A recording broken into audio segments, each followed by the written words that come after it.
용어마 토크쇼 직설 시작합니다. 먼저 주식시장 상황부터 살펴보겠습니다. 장현지 아나운서 전해주십시오.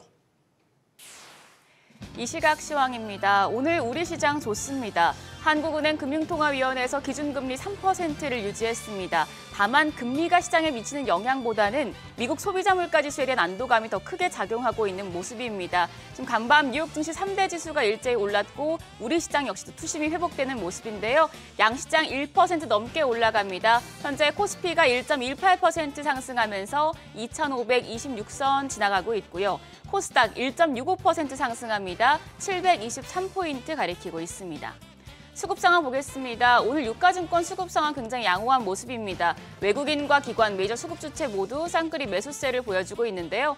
특히 외국인이 지금 장 초반인데도 불구하고 2,500억 원 넘게 지금 매수 우위를 보여주고 있습니다.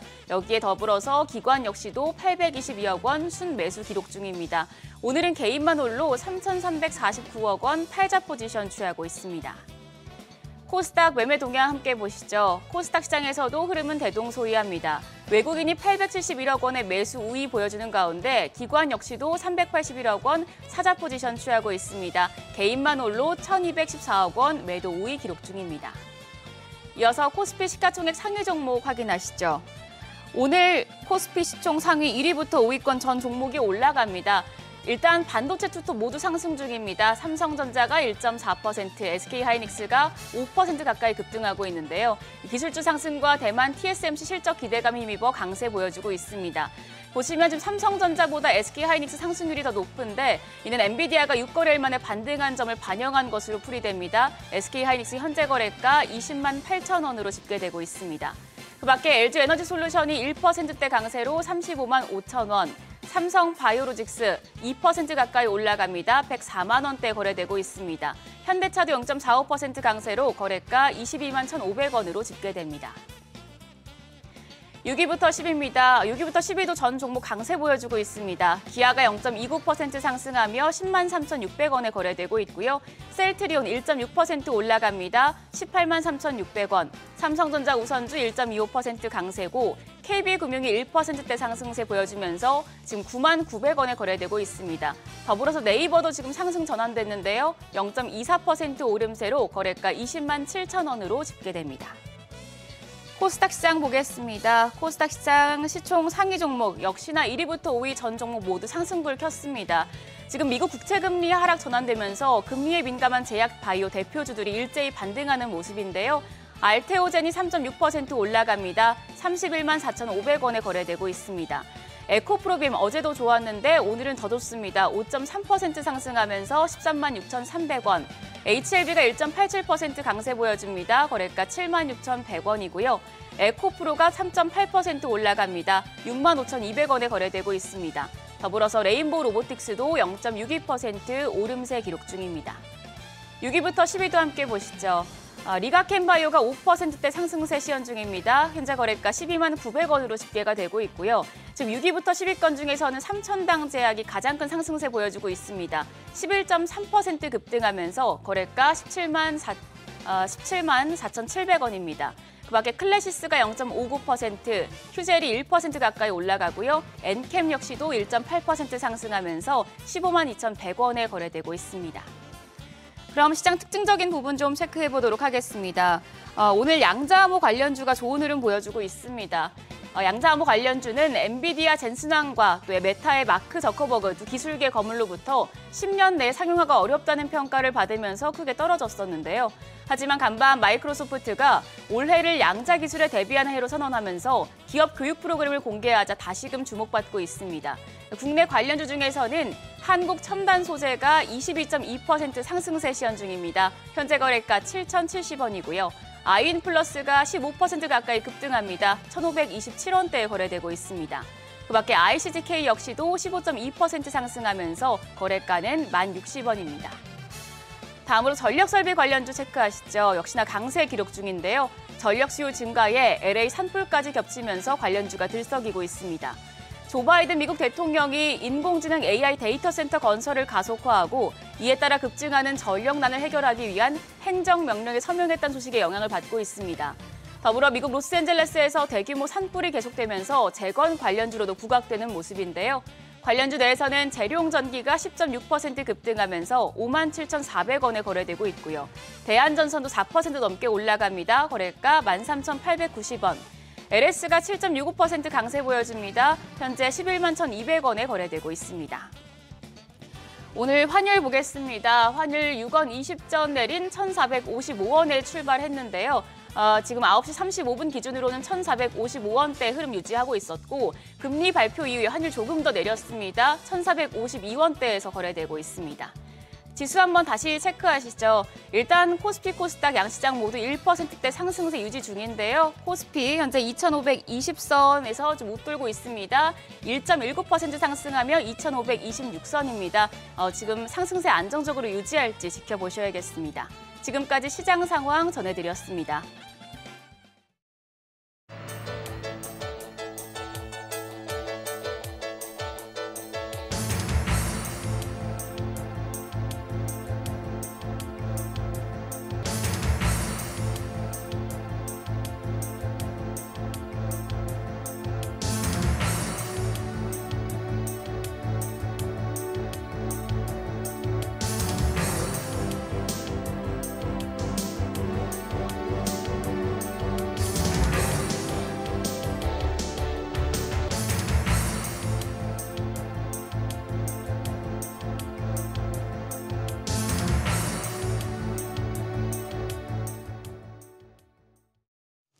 네, 2025년 새해 첫 한국은행 금융통화위원회가 열렸습니다. 자, 이번 금통위를 앞두고 금리를 그대로 유지할 것인지 아니면 내릴 것인지 전망이 좀 팽팽하게 맞섰는데요. 금통위의 결정은 그대로 유지하자라는 쪽이었습니다. 자, 현행 기준금리 3%를 그대로 유지한 이 결정의 배경 무엇일지 오늘 직설을 통해서 자세히 확인해 보도록 하시죠. 함께해 주실 분들 소개해드리겠습니다. 가톨릭대 경제학과 양준석 교수 나오셨고요. 상명대 경제금융학부 서은숙 교수, 동국대 경제학과 전주영 교수 나오셨습니다. 어서 나오십시오. 네. 안녕하세요. 안녕하세요. 용감한 토크쇼 직설은 SBS 비즈 뉴스 앱과 유튜브에서 실시간으로 시청이 가능합니다. SBS 비즈 앱을 다운로드 받아서 시청하시면 더 많은 정보와 뉴스를 보실 수 있겠습니다. 자, 금통위 팽팽하게 전망이 엇갈렸는데 결국 그대로 유지하는 것으로 결정이 났습니다. 조금 이따가 뭐 자세하게 또 이유가 나오겠지만 일단 유지를 한 배경 뭐라고 보시는지요? 예, 저도 개인적으로는 이번에 한 25bp 내릴 걸로 생각했었지만은 네. 개인적으로는 안 내리는 게 더 옳은 답이 아닌가 좀 생각했었거든요. 그 이유는 근본적으로 특히 계엄령 다음에는 환율이 굉장히 민감했다.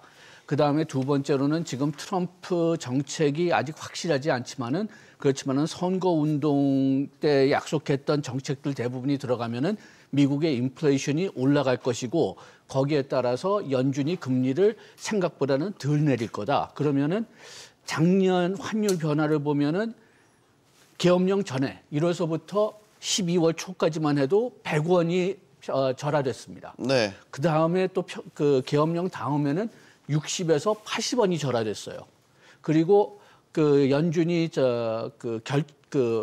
금리 결정을 했을 때 좀 금리 인하를 좀 지연시킬 거다. 그런 날에 제가 기억하기로는 8원인가 변화됐습니다.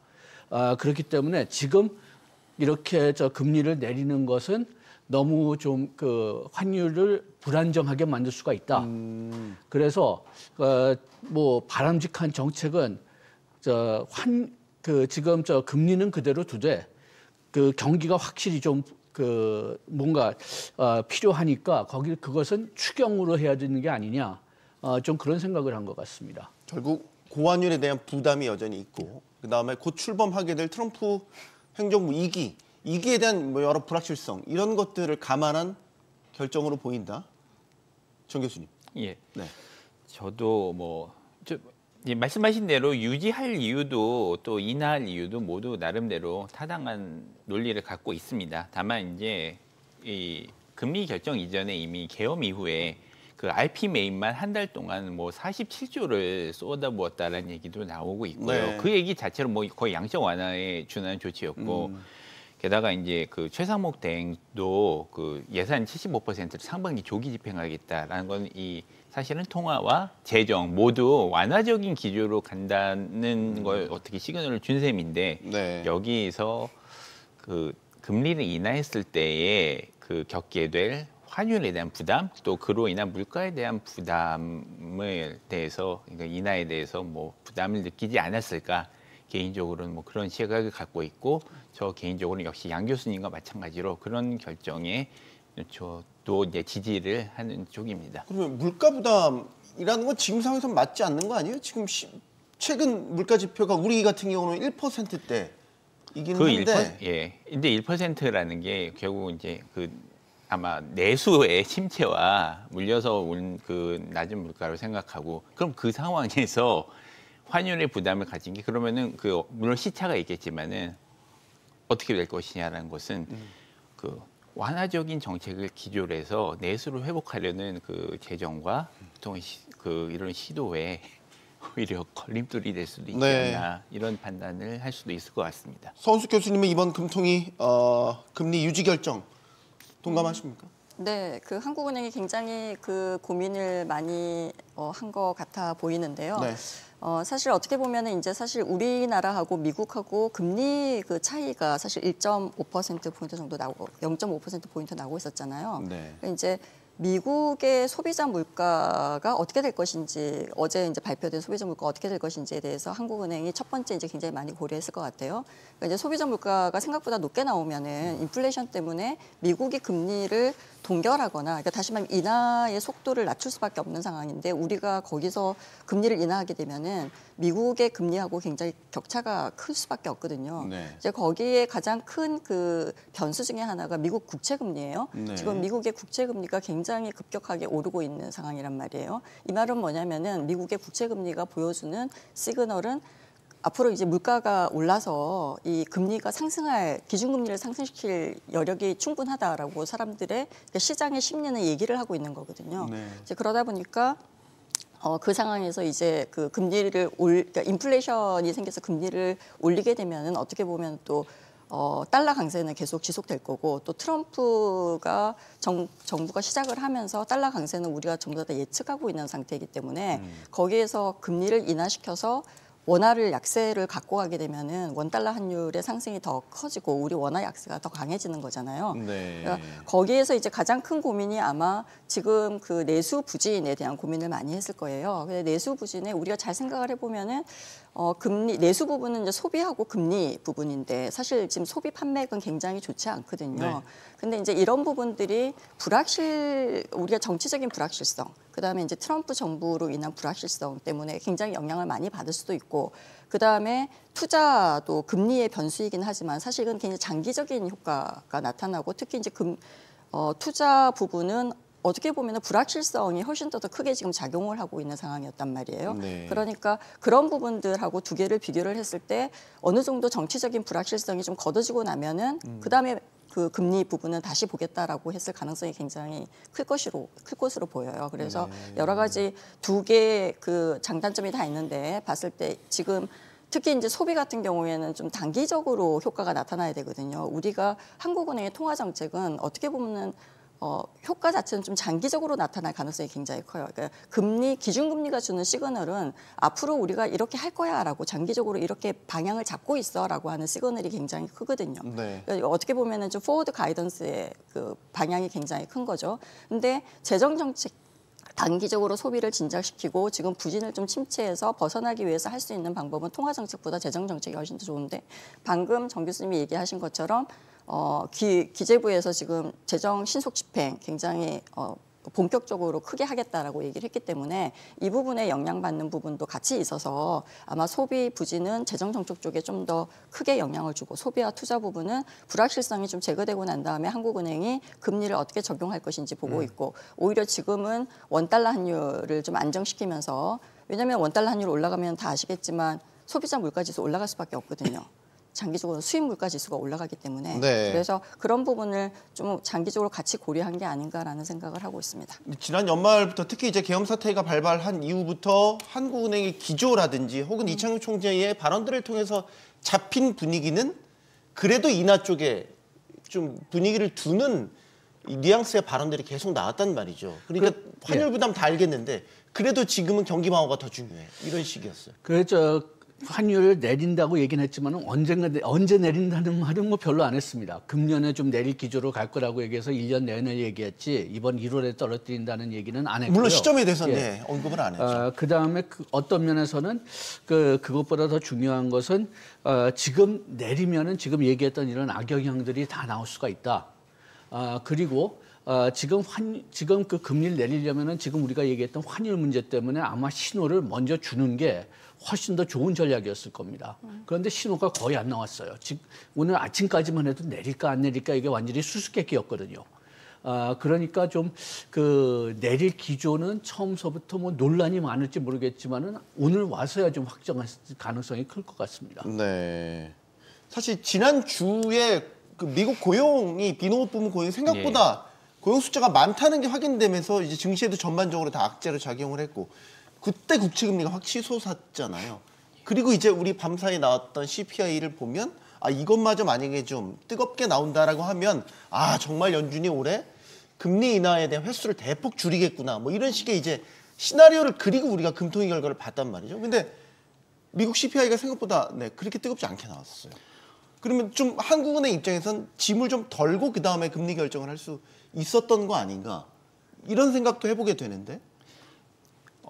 거기에 대해서 제가 이제 말씀드린다면 일단 그 1월 20일 트럼프 행정부가 출범한 이후에 어떻게 될지 지금 아무것도 모르는 상황인데 여기서 선제적으로 실탄이라는 표현을 쓰면 이상한데 선제적으로 무언가를 한다기보단 어쨌든 불확실성을 안고 있는 상황에서 정책의 옵션을 굳이 지금 행사할 필요가 있을까? 말씀하신 부분을 인정하더라도 일단 지금 트럼프 행정부에서 내부 구성원들끼리 서로 다른 목소리가 나오는 이 상황에서 굳이 먼저 움직인다기보다는 그거를 비추게 보고 놓는 게 낫다 지금. 그렇습니다. 그리고 어쨌든 지금의 기조가 예를 들어 말씀하신 대로 CPI도 예상치대로 나왔고 코어 CPI 예상보다 아래로 나왔고 고용 좋고 뭐 그런 것들이 레짐이 바뀌어도 유지될 것인가? 아직 한 달이 있으니까 2월에도 금통위는 열리고 한 달 정도 기다려보는 것도 저는 좋은 옵션이 될 거라고 생각하고 또 그런 생각들이 아마 반영되지 않았을까 그렇게 생각합니다. 근데 이제 소비자 물가, 미국의 소비자 물가 지수가 예상치와 부합했다는 거지 추세로 보면 어떻게 보면 3개월 연속 지금 상승세를 보이고 있거든요. 그러니까 지금 또 중요한 변수 중에 하나가 원유 가격이라는 거죠. 원유가 이제 러시아에 대한 제재뿐만이 아니라 미국 내에 그 지금 비축하고 있는 물량 자체가 지금 굉장히 급격히 고갈되고 있는 상황이기 때문에 한동안 좀 원유 가격이 물론 트럼프는 반값 원유 가격으로 갖고 가겠다는 정책을 발표하긴 했지만 단기적으로는 이 부분이 조금 걸리는 부분이 될 겁니다. 그래서 미국도 사실은 그 금리 인하를 쉽게 할 수 있는 상황은 아니라고 보거든요. 그래서 그런 부분 특히 이제 아까 얘기한 것처럼 국채 금리가 주는 시그널이 있어요. 그러니까 시장이 앞으로 금리를 인하시키는 것보다는 동결 또는 인상할 가능성이 크기 때문에 그게 국채금리에 선반영되는 거거든요. 그러니까 그런 상황에서 아마 우리도 그런 부분들을 같이 고려하지 않았을까라고 생각합니다. 여기서 좀 한 가지만 좀 더 말씀드리고 싶은 게 조금 전에도 얘기가 나왔지만은 금리가 내려가지고선 그렇게 소비하고 투자가 많이 오를 거냐? 2008년 이후를 보면은 대부분의 경우는 금리 내려봤자 그 소비나 투자가 별로 그렇게 늘지 않았습니다. 그렇게 해서 뭐 그건 우리나라뿐만이 아니라 다른 나라들도 많이 겪은 현상인데 그 이유를 물어보면은 수요가 먼저 있어야지 투자가 는다. 그리고 또 그 미래가 좀 안정적이어야 소비가 는다. 이런 답이 계속 돌아왔거든요. 그러니까 지금 금리를 내려봤자 효과가 크지 않다. 그런 결론을 내렸을 가능성도 충분히 있었을 것 같습니다. 내렸을 때 소비 진작 효과보다 내렸을 때 아까 걱정하셨던 물가라든지 환율 부담 이런 것들이 더 플러스적으로 더 크다라고 보기 때문에 이번엔 쉬어가는 게 맞다라고 판단을 한다. 근데 저는 궁금한 게 이제 그 아까 말씀하셨던 변수도 하나씩만 떼서 이제 질문 드릴게요. 환율 부분 먼저 여쭤볼게요. 환율이 지금 많이 올랐잖아요. 단기간에 많이 올랐잖아요. 1,480원 때도 장중에는 막 치고 올라갔으니까. 예전에 미국이랑 금리차가 2%포인트 날 때도 이 정도 수준은 아니었거든요. 환율 부담이. 근데 지금 1.5%포인트가 어쨌든 줄었잖아요. 기조적으로 보면. 그런데도 환율은 지금 이거란 말이죠. 그래서 이게 내렸을 때 그 충격이 과연 환율에 얼마나 미치게 될까? 이 질문을 드린다면 어떻게 보세요? 두 가지를 고려해야 될 것 같은데 이건 하나는 이제 한국의 불확실성, 즉 지금 어쨌든 대행이 지금 권한 대행이 집권을 하고 있고, 대행이 집권을 하고 어쨌든 대통령 대행을 하고 있고, 그다음에 탄핵 심판이 계속 진행되고 있고, 또 그 경찰 공수처 수사가 진행되고 있고, 이런 모든 일정이 또 이제 야당 대표도 또 재판 진행 등이고, 이런 모든 것들이 사실은 우리나라에 얘도 불확실성이 주고, 또 계속 말씀드린 대로 트럼프 행정부가 그래서 이제 정식으로 취임하고 난 이후에 초기에 한 3개월, 6개월 행보 어떻게 할지 두 가지 불확실성이 지금 한꺼번에 온 상태예요. 그러면은 이것들이 다 그 환율에 더해졌다고 보고요. 그건 원화 약세 요인이라고 봐야겠죠. 오히려. 네. 그렇다면은 환율을 내렸을 때 아까 이제 두 분 교수님께서도 말씀해 주셨지만 이자율을 내렸을 때 환율에 대한 영향? 그렇게 민감하게 반응할 거냐라는 거죠. 민감하게 반응하지 않는데 이게 그럼 긍정적인 방향으로 갈 것이냐라고 볼 때 저는 그 부분에 있어서 좀 물음표가 됩니다. 안 그래도 불확실성 때문에 높아진 상태에서 그것을 내린다고 했을 때 우리가 뭐 무엇을 기대할 수 있을지 잘 모르겠다라는 말씀 드릴 수밖에 없을 것 같아요. 네.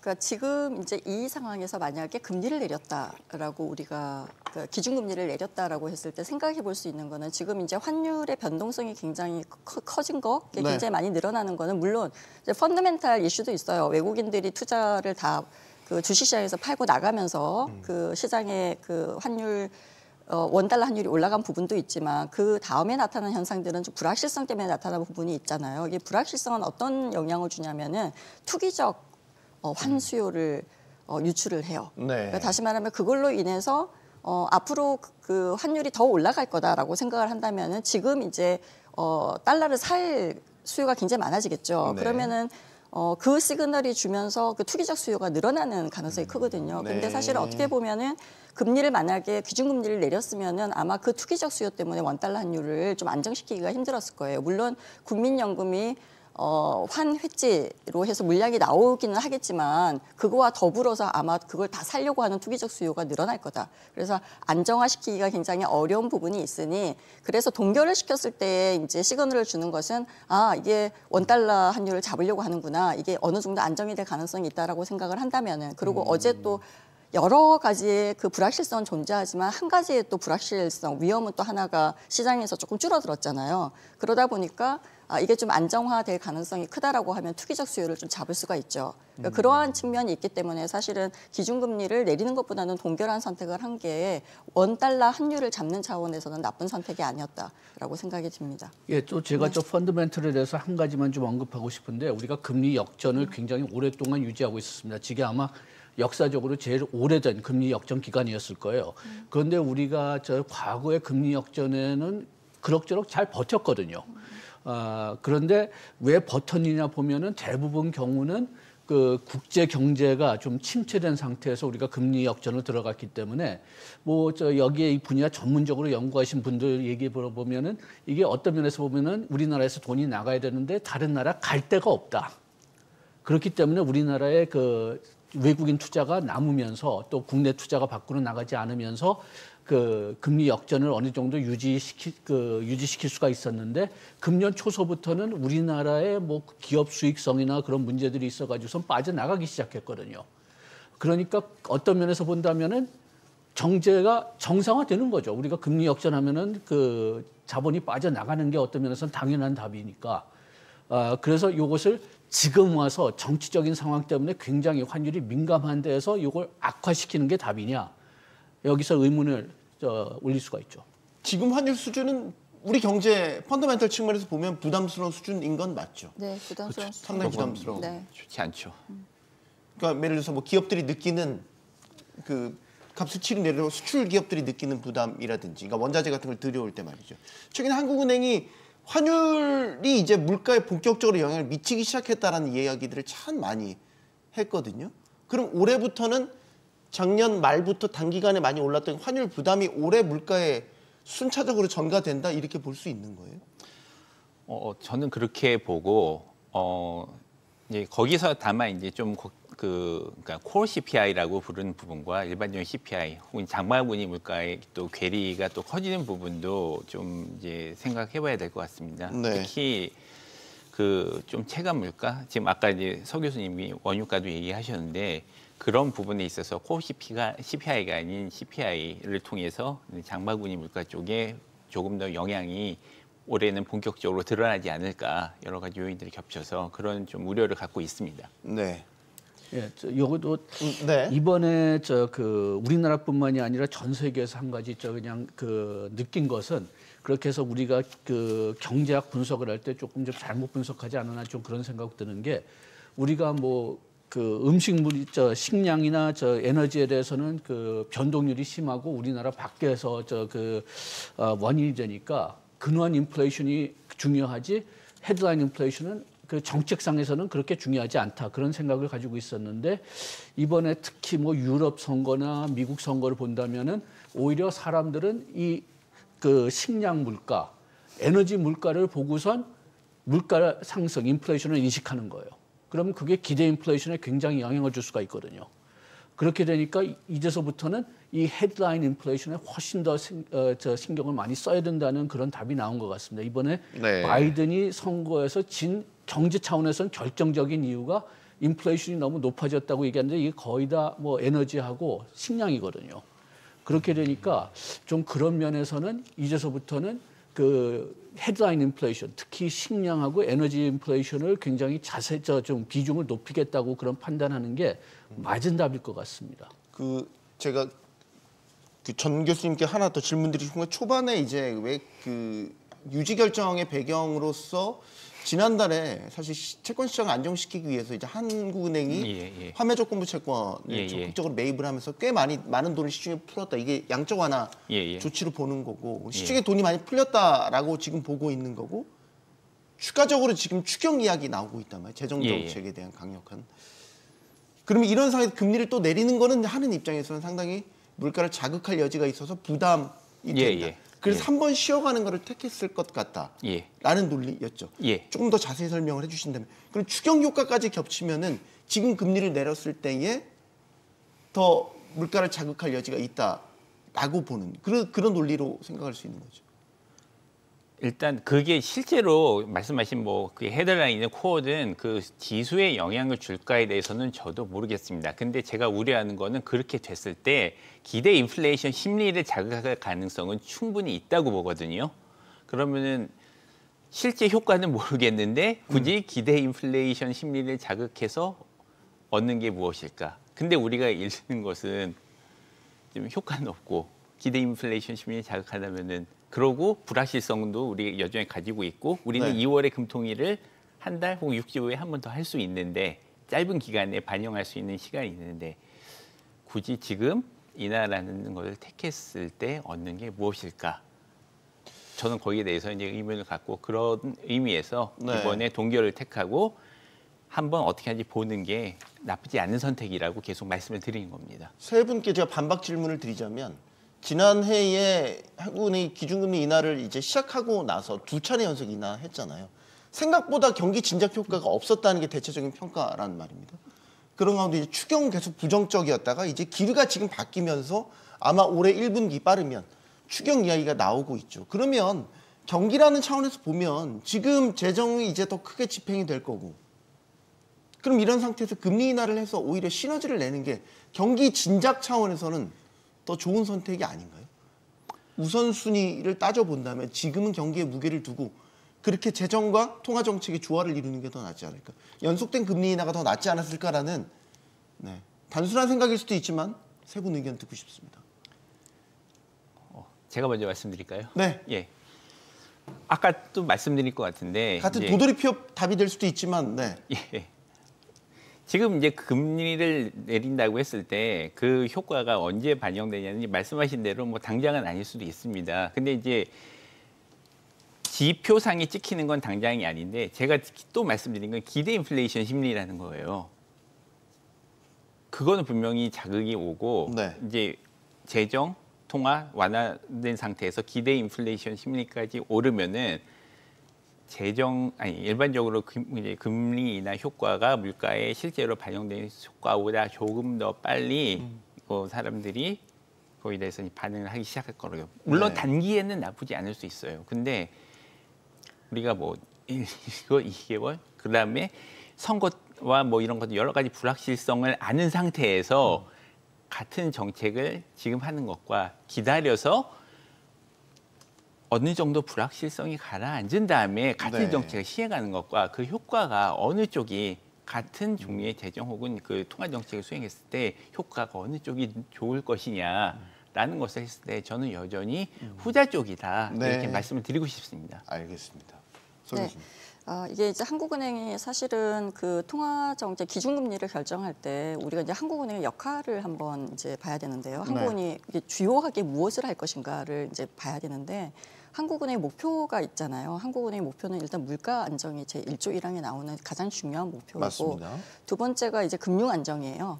다시 얘기하면은 그러니까 이제 금융 안정에서 우리가 오랫동안 고민을 해왔던 부분이 가계부채와 그 금융 시스템에 대한 리스크 부분이었어요. 네. 자, 그렇게 되면은 그 둘을 놓고 굉장히 항상 이제 금리를 내릴 것인가 아니면은 경기를 진작시키기 위해서 아니면은 이제 물가가 어느 정도 안정이 되면은 안정된 상태로 되어 있으면은 경기를 진작시키기 위해서 금리를 내릴 것인가 이제 이렇게 결정을 한다라고 한번 봐야 되는 거죠. 네. 근데 그 상태에서 예를 들어서 이제 여러 가지 의견이 나왔겠지만 정리를 해보면은 물가가 지금 좀 앞으로 인플레가 발생할 가능성이 높냐라는 거를 고민을 했을 것 같아요. 네. 다른 것보다는. 근데 일단 원달러 환율이 굉장히 올라가고 있는 상태고 아까 얘기한 것처럼 금리를 인하시켰을 때 투기적인 그 달러에 대한 수요가 올라오면 원달러가 더 올라가잖아요. 네. 그러면 이거는 어떻게 보면은 조금 단기와 중기까지 그 수입 물가 우리는 원자재를 사서 완성품을 만들어서 수출을 하는 나라 중에 하나잖아요. 네. 그 상태에서 그 기업의 비용이 굉장히 증가하고 이게 결국은 그 시장의 수요자들한테 반영이 될 거고 소비자 물가로 올라갈 가능성이 굉장히 높고 이렇게 됐을 때 구매력이 굉장히 떨어지고 이게 결국은 다시 기업에게 악영향을 미치고 물건을 못 파는 거잖아요. 이렇게 되면 구매력이 떨어지게 되면은 그러면은 결국은 기업은 물건을 못 팔게 경기로 연결시켜 보면은 장기적으로 보면 고용을 줄일 요인을 만들 수가 있다는 거죠. 지금 상황에서는. 근데 그런 상황에서 여러 가지 그 장점과 단점을 전부 다 고려했을 때 지금은 동결하는 거예요. 그러니까 아마 인하와 동결이 굉장히 팽팽히 맞섰을 가능성이 굉장히 커요. 저는 이번에 그랬을 거라고 생각을 해요. 네. 그리고 지금 정치적인 불확실성도 굉장히 크고 이런 상황에서 금리를 좀 인하시키는 게 시장이 주는 시그널도 분명히 컸을 거거든요. 네. 그러니까 어느 정도 경기를 진작시키고 성장 동력을 좀 삼으려는 정부가 정책적인 그 가이던스로 금리 인하를 가지고 왔다. 그래서 좀 장기적으로 투자도 활성화하려고 노력하고 있다라는 그러한 시그널을 보여주는 차원에서는 굉장히 중요한 또 정책 결정이었는데도 불구하고 네. 그런 경우에 한국은행은 결국은 물가 안정 쪽에 조금 더 방점을 두지 않을까라는 생각을 했다는 거죠. 그래서 아마 그렇게 동결로 결정을 했을 가능성이 큽니다.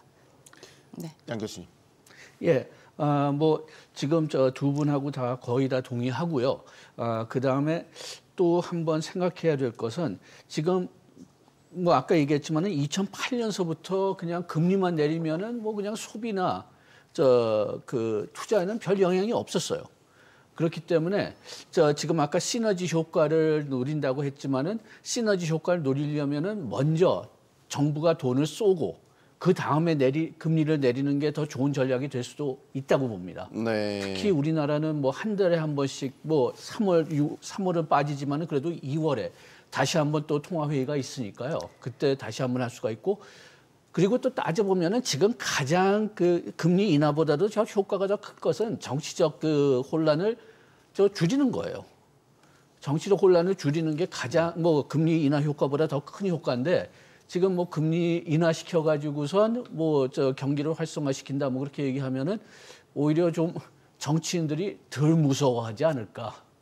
이게 그런 생각도 좀 금리를 들어요. 인하시켜서 소비로 이제 연결을 보통 시켜서 그다음에 이제 GDP에 영향을 주는 그런 구조로 갖고 있는데요. 네. 사실 그러면 기준금리를 인하했다라고 생각을 해보세요. 그러면은 시중에 지금까지 왜 효과가 없었냐라고 하면 물론 기준 금리가 시장에 영향을 미쳐서 좀 이제 그 경기 활성화까지 가는데 어떻게 보면 좀 중장기적인 이거는 채널이거든요. 네. 통화 정책은. 근데 생각을 해보면은 금리를 내렸는데 은행의 대출 금리는 못 내렸어요. 이유 자체가 가계부채를 목표로 잡고 있기 때문에 가계부채의 목표에서 전체적으로 대출을 총량을 잡고 있었거든요. 네. 특히 하반기에, 특히 4, 4분기에 대출 총량을 만약에 넘어가게 되면 은행들한테 페널티를 줬단 말이에요. 맞습니다. 그러니까 공급이 안 되고 있는 상태에서 사실은 기준금리를 내리는 대출금리는 오히려 올라가는 그러한 상황이 발생을 했단 말이에요. 인하 효과가 별로 없네요. 네, 인하 효과가 있을 수가 없어요. 이게 결국은 금리를 내려주면은 내가 이자 부담하는 부분을 좀 줄이면서 그거를 소비로 돌릴 수 있는 여력이 생겨야 되는데 그 부분이 전혀 없는 거죠. 그래서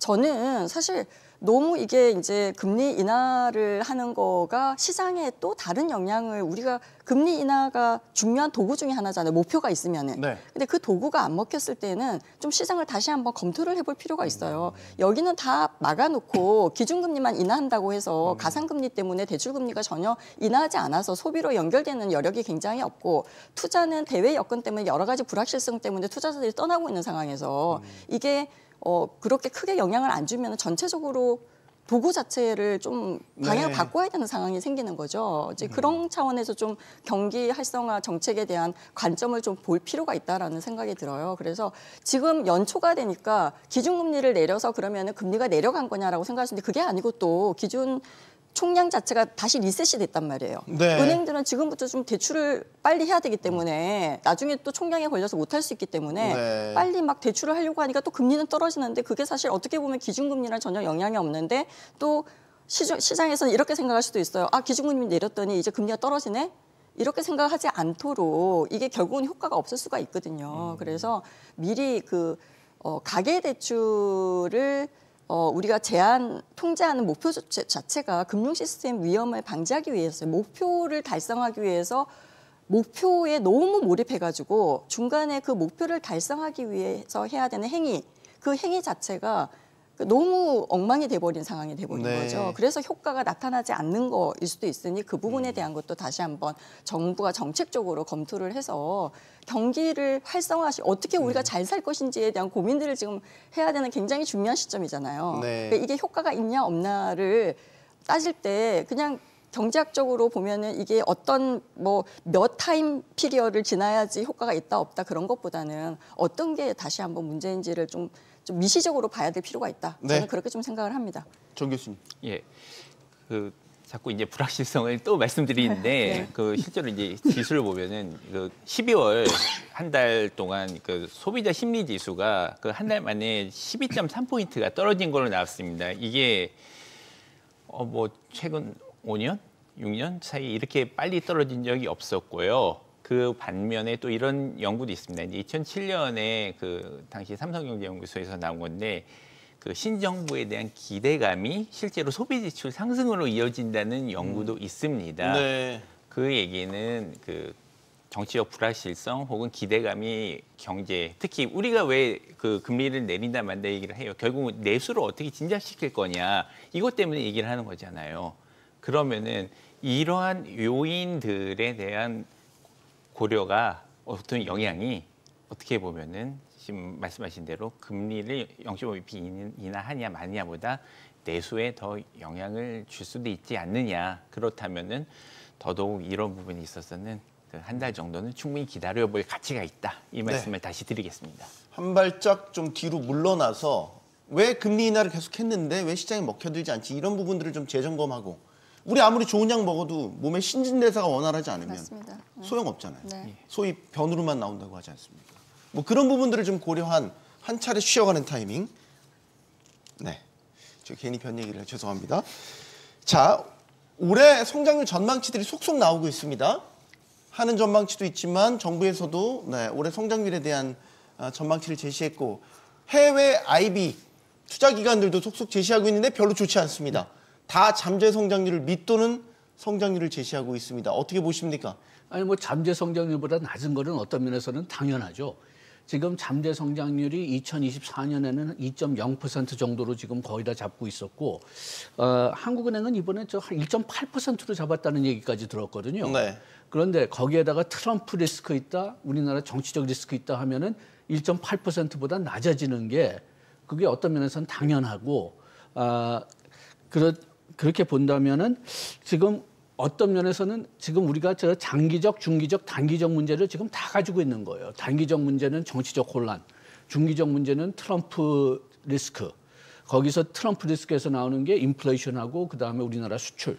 그다음에 장기적 리스크는 계속 낮아지는 잠재 성장률. 지금 서 교수님이 말씀하신 대로 우리나라의 지금 신진대사가 지금 굉장히 안 되고 있다.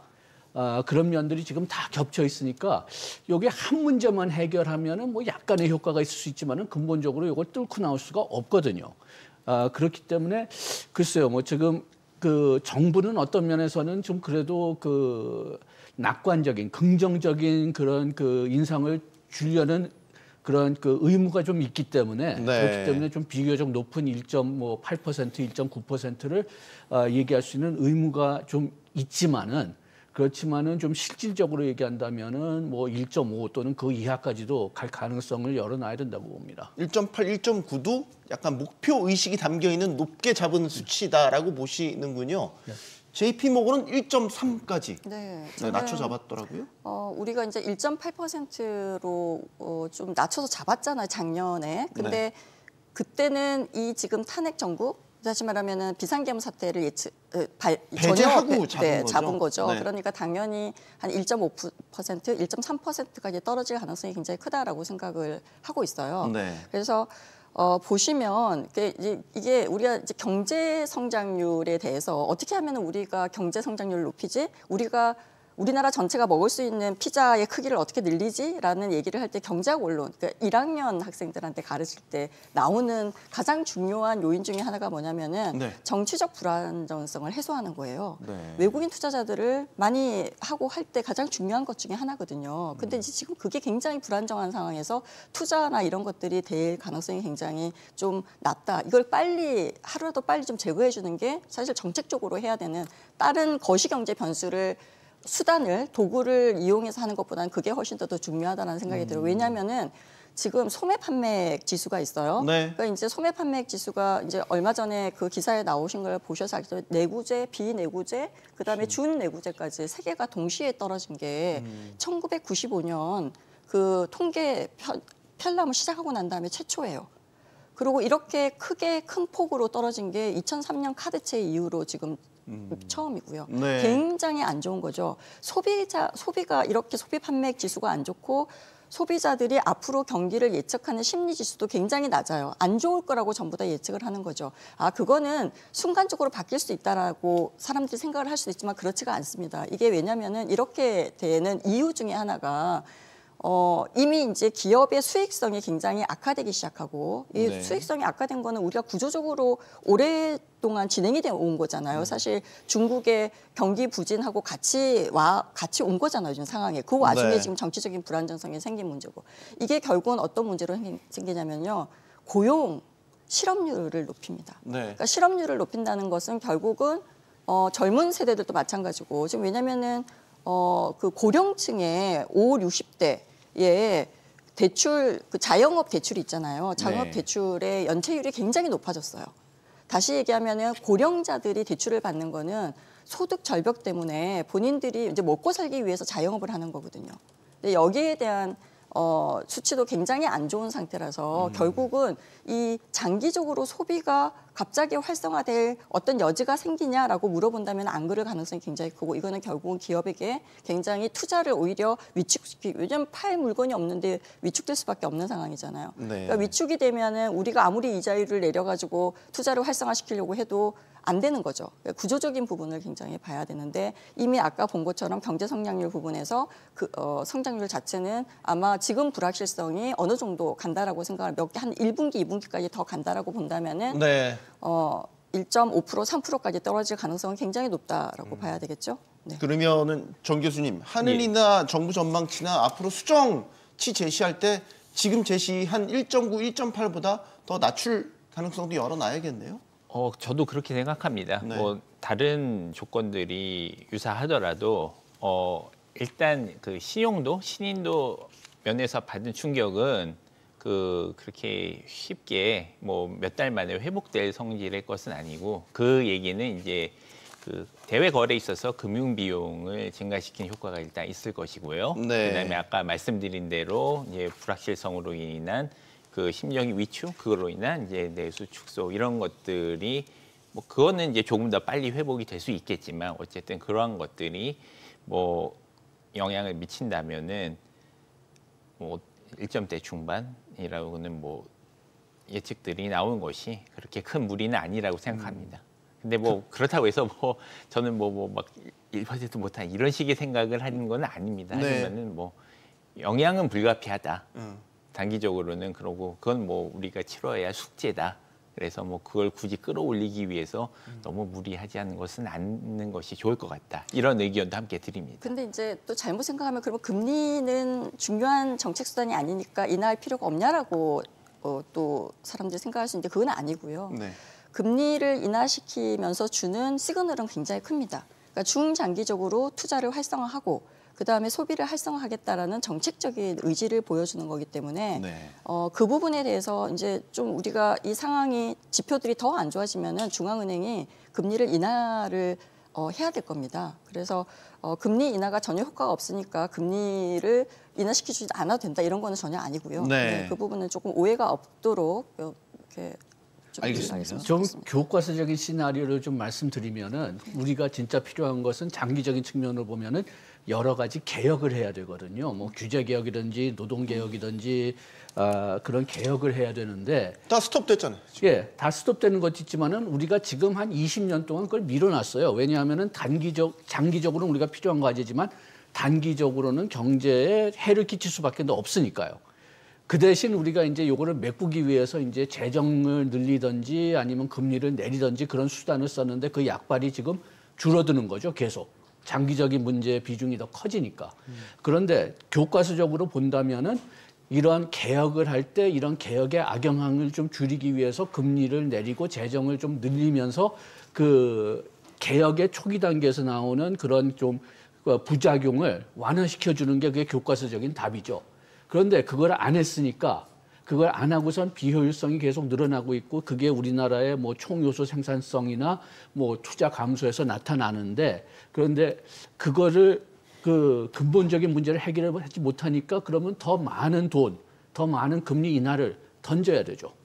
그렇게 되니까 지금 우리나라가 지금 그 3.5% 지금 3.0%로 지금 금리를 내렸는데 그런데 우리가 장기적으로 보면은 금리를 더 내릴 수가 있느냐? 지금 미국의 연준의 점표를 보면은 미국이 지금 금리를 내려가지고선 장기적으로 보는 금리가 평균으로는 3.0%입니다. 그러면은 우리가 지금 3.0% 이하로 금리를 내리잖아요. 그럼 언젠가는 다시 올려야 돼요. 그렇지 않으면 우리가 뭐 영원히 금리 역전을 가지고 가겠느냐. 그것도 위험하거든요. 그렇다면 우리가 다시 금리가 한 3.5%에 살 수 있도록 우리나라 경제 구조를 바꿔야 되고 그러려면 우리 가계부채, 기업부채를 좀 떨어뜨려야 되고 수익성도 높여야 되고 뭐 그런데 지금 그럴 생각은 전혀 없으니까요. 네. 우리가 지금 잠재 성장률을 2%라고 보고 지금 우리 기준금리가 3%면 1%포인트만큼의 차가 있는 거잖아요. 그만큼의 인플레이션을 우리가 지금 안고 있는 건데 결국에는 잠재 성장률을 생각하면 우리의 금리 수준은 2% 수준으로 방향성을 갖고 가긴 가야 되겠죠. 이 질문을 드리는 거는 사실 미국과도 연관이 있습니다. 이제 미국의 시나리오에 따라 우리 금리도 지금 결정을 상당히 영향을 받기 때문에 미국은 어떨 거라고 보십니까? 미국은 여러 지표들이 생각보다 뜨겁게 나오면서 지금 시장의 전망은 기본적으로 기준금리 인하 횟수를 4차례에서 2차례 점도표상으로는 줄였습니다. 지금 좀 세게 보는 매파적으로 보는 시각은 아예 한 번도 없을 거다라고 보는 시각도 있어요. 정 교수님 어떻게 전망하십니까? 어쨌든 뭐 저는 보고 있으면 이제 지난달에 S&P에서 연준 S&P에서 이제 올해 2차례 예상한다라고 했고, 그러니까 순전히 미국만 보면은 그거를 이제 한 달 만에 이거를 다 전면적으로 수정해야 될 정도의 어떤 변화가 이르지는 않았다고는 생각은 합니다.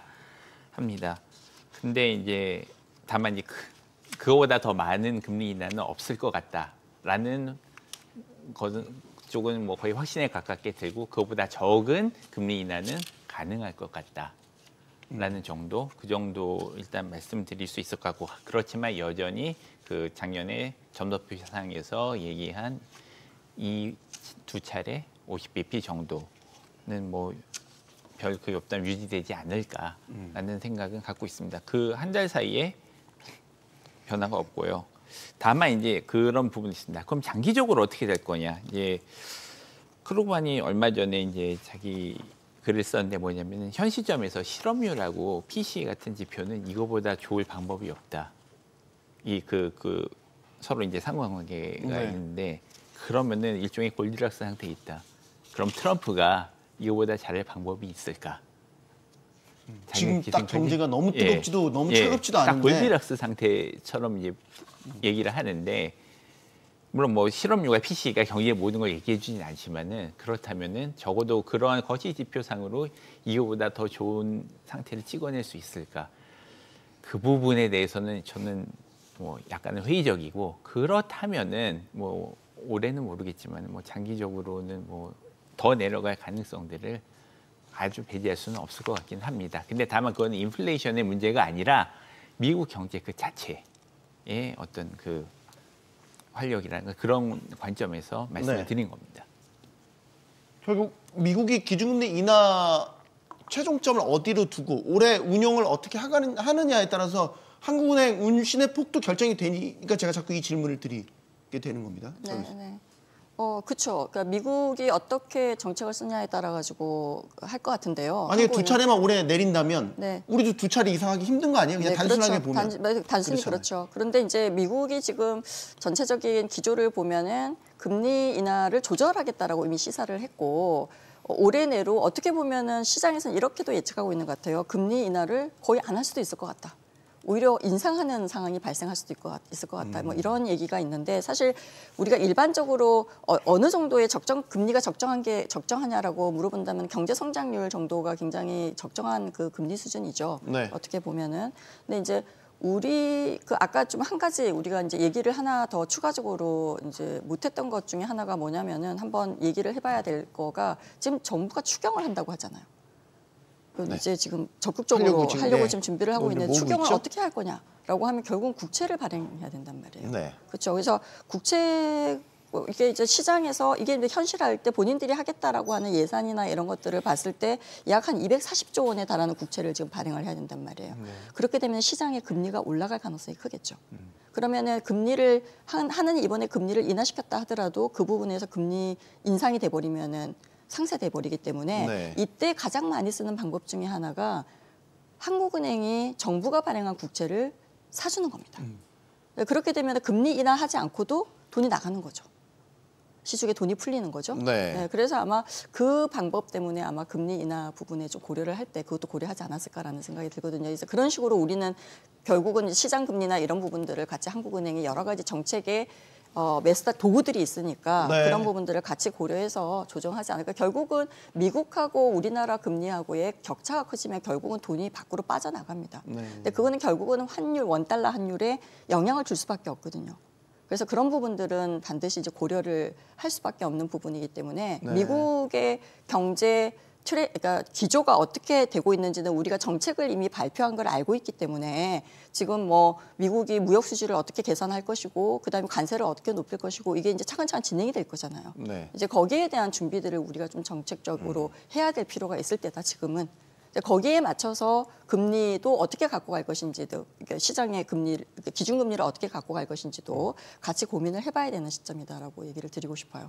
결국 그 금리 격차를 극복하고서라도 우리 시장에 남아 있을 만큼 우리 펀더멘털이 매력적이지도 않고. 네, 그렇죠. 그게 결국 금리 중요하죠. 격차가 벌어지면 네, 빠져나갈 빠져나갈 것이다. 수밖에 양 없는 교수님 거죠. 어떻게 생각하세요? 예, 저도 그렇게 생각하고요. 지금 추경을 얘기했는데 그 추경은 제 개인적인 생각으로는 시기가 더 중요하지 규모가 중요하지는 않다고 봅니다. 물론 거기에 대해서 좀 반론이 굉장히 많긴 하지만 빨리 해야 된다는 쪽이세요? 예, 그러니까 저는 금액은 작아도 돼요. 금액은 뭐 지금 뭐 20조 원 얘기하고 있는데 뭐 저거 2, 3조라도 빨리 쏘는 게 더 중요하지 않느냐. 그래서 그 대신 그 쏠 때 이 돈이 빨리 시장에 갈 수 있도록 뭐 저소득층 위주로 주고 소상공인 위주로 주고 그렇게 해가지고선 빨리 쏘는 게 중요하다고 생각하는데 이게 규모가 커지면은 그 규모에 대해서 뭐 또 그냥 모든 사람들한테 뭐 돈을 주느냐 그럼 기준이 어떻게 돼야 되느냐 굉장히 길게 늘어질 수가 있거든요. 늘어질수록 경제에 도움은 안 되고 나중에 인플레이션에 더 염려될 수가 있고 뭐 지금 뭐 국채 시장도 말씀하셨는데 그런데 오히려 더 문제가 될 수가 있으니까 지금 중요한 것은 빨리 소비될 수 있는 과목들을 정해가지고서 빨리 쏘는 게 제일 중요하다. 저는 개인적으로는 1월에 쐈으면 좋았을 텐데 그런데 뭐 1월은 뭐 갔으니까요. 네. 그러니까 뭐 2월 초에 그냥 통과시켜서 뭐 2월 말이나 뭐 3월 초라도 그냥 보낼 수 있게 해주는 게 좋지 않을까. 그리고 지금 어차피 정부가 그 금년 예산 75%를 먼저 쏜다면은 그러면은 뭐 연말 가서 뭐 하반기에 가서는 추경 또 해야 됩니다. 적자 추경을 해야 될 수도 있죠. 만약에 세입이 예상한 뭐 것만큼 안 들어오게 된다면 지금 우리가 지금 얘기했지만 정치적 불안이 없어진다고 해도 나머지 문제들은 남아 있거든요. 그러니까 우리나라가 금년에는 잠재 성장률 이상 갈 수가 없어요.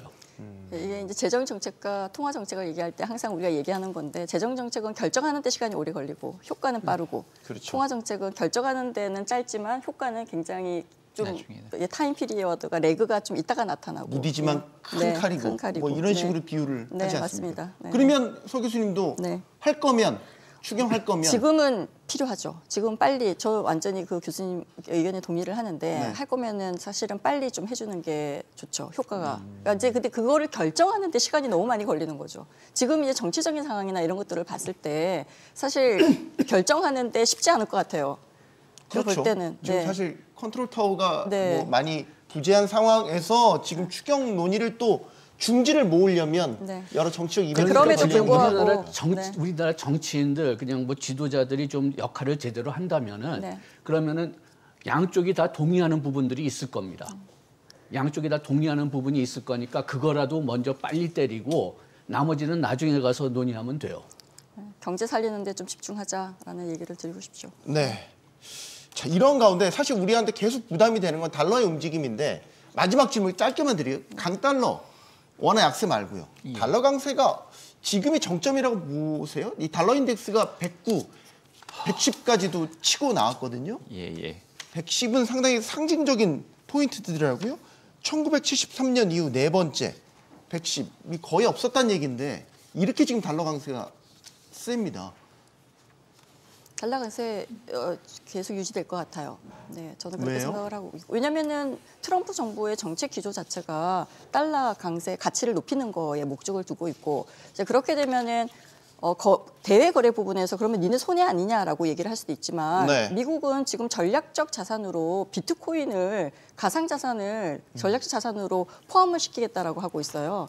그 비트코인이라고 하는 게 스테이블 코인과 같이 인플레이션 해지를 할 수가 있거든요. 그래서 이 달러 강세로 인해서 발생하는 여러 가지 인플레이션 문제들을 해결할 방법들도 본인들은 고려하고 있다라고 지금 하고 있기 때문에 우리도 빨리 그런 부분에 대해서 어떻게 대처할 것인지를 좀 고민하는 게 훨씬 더 중요하다라고 생각을 하고 있습니다. 예, 저도 단기적으로는 여기서 단기라고 하는 건 올해 이 정도로는 단기적으로는 뭐 지금보다 더 강하게 심지어는 갈 수도 있다고 생각을 합니다. 근데 다만 이제 이게 얼마나 지속될 거냐라고 했을 때 이게 가령 뭐 트럼프 2기 4년 내내냐라고 했을 때는 거기에 대해서는 잘 모르겠습니다. 이 강력한 달러라는 게 결국은 뭐 미국이 다른 나라보다 더 그 우월한 경제 상태를 유지한다는 가정하에서 결국 유지될 것이기 때문에 그런 정도의 신뢰를 저는 트럼프 행정부에 갖고 있지는 않습니다. 알겠습니다. 더 이야기를 나누고 싶지만 양 교수님 이창용 한국은행 총재의 기자회견을 이제 봐야 될 시간이어서요. 용감한 토크쇼 직설은 여기서 마치도록 하겠습니다. 계속해서 SBS 비즈에서 이창용 한국은행 총재의 기자회견 생중계 또 분석까지 해드리니까요. 계속해서 SBS 비즈 시청해 주시기 바랍니다. 여러분 고맙습니다.